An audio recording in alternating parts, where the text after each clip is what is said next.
We'll have an Olympics update coming up here in our next segment because the F around and find out meter is pinned right now for Team USA men's basketball. But, and then we also have more golds that we need to talk about.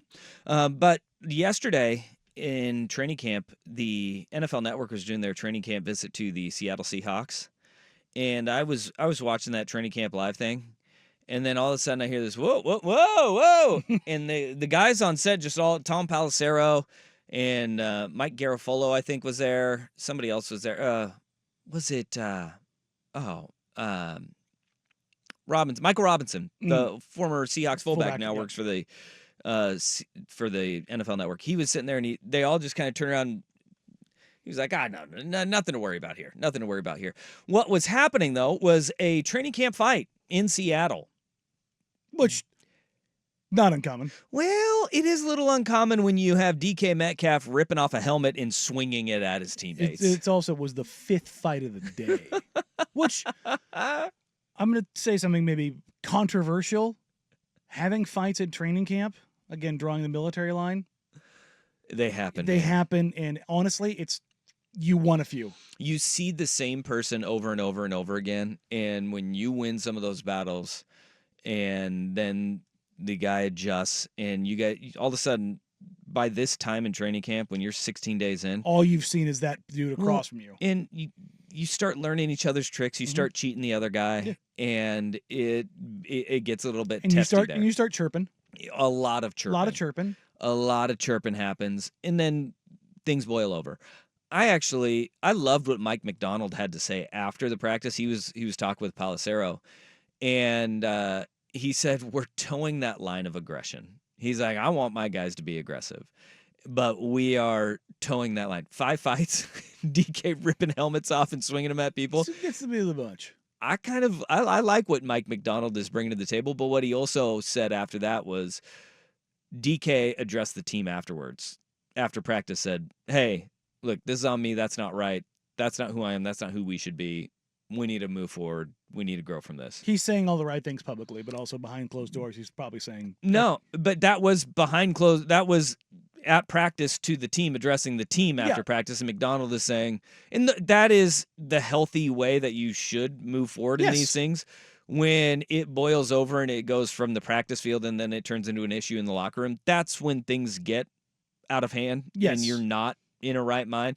But the guys who it boils over into the locker room are not the guys who address the team after practice when you guys are all huddled up and you say, all right, hey, this isn't how we need to do things. Like, emotions get the best of us. We're all sick of seeing each other right now. Mm-hmm. We need to be better. That is a good sign of leadership from DK Metcalf after trying to kill a teammate. Yeah. You know, we saw at Appalachian State. There's Appalachian State video. Boy, that was that was Myles Garrett was proud. And this was kind of the same thing. Mm-hmm. Like an App State D lineman just starts swinging with the O-lineman's helmet. And he caught a guy without a helmet on. Got him. And he definitely got staggered. Yeah.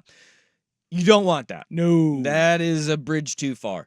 But I'm picking up what Mike McDonald's putting down in Seattle. I like him as a coordinator in Baltimore.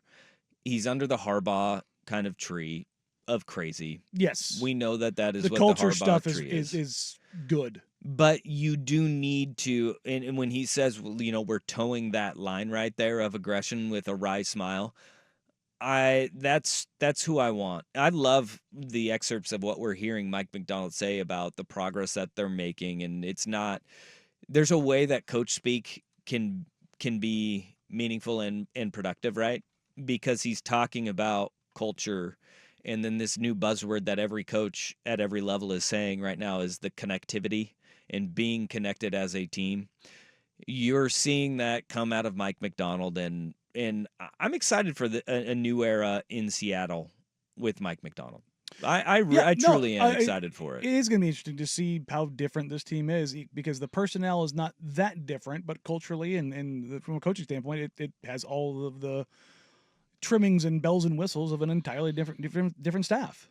Yeah, and look, you go from Pete Carroll for 13 years. Pete Carroll, he wins a Super Bowl wins 2 NFC championships, wins the division. The Seahawks won the division like 5 times, right? Under Pete Carroll. And it was a really tough division. They went to the playoffs. I think they only missed the playoffs like 3 times under Pete. Like, you have a guy that you can say, in a franchise that, like, the best thing that they had before that was going to the Super Bowl under Mike Holmgren in Detroit. Remember that? Do you guys remember where Jerome Bettis is from? Jerome Bettis is from Detroit. Remind me again. Jerome Bettis is from Detroit. Oh, okay. Yeah.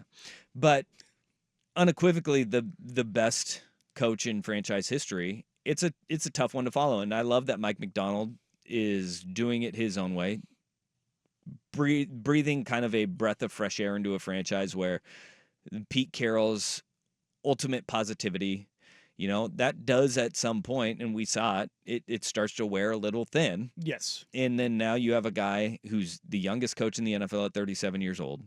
He is a defensive savant, and he is trying to rebuild a culture that is a little bit more aggressive than what Pete had. I'm not saying that Pete wasn't, but it's kind of that the new wave of the players coach. And Pete Carroll was the ultimate players coach. 40 years older. Hell yeah. I love Pete Carroll, though. I do. He's awesome. He was probably 37 in spirit. Yeah, I mean, you're not wrong. Is Pete Carroll going to be like 95 years old? Like, he's going to be 95 and he's going to Dick Van Dyke this thing. I was going to say Dick Vermeil. Oh, I was going to say he's going to Dick Van Dyke this thing. We both went for Dick. And he's just going to be, he's just going to be out there, and he's still going to be, talking with folks and doing media appearances. Yeah, 100%. He's going to be a guy who's going to have the mental faculties all the way through. God, love Pete Carroll.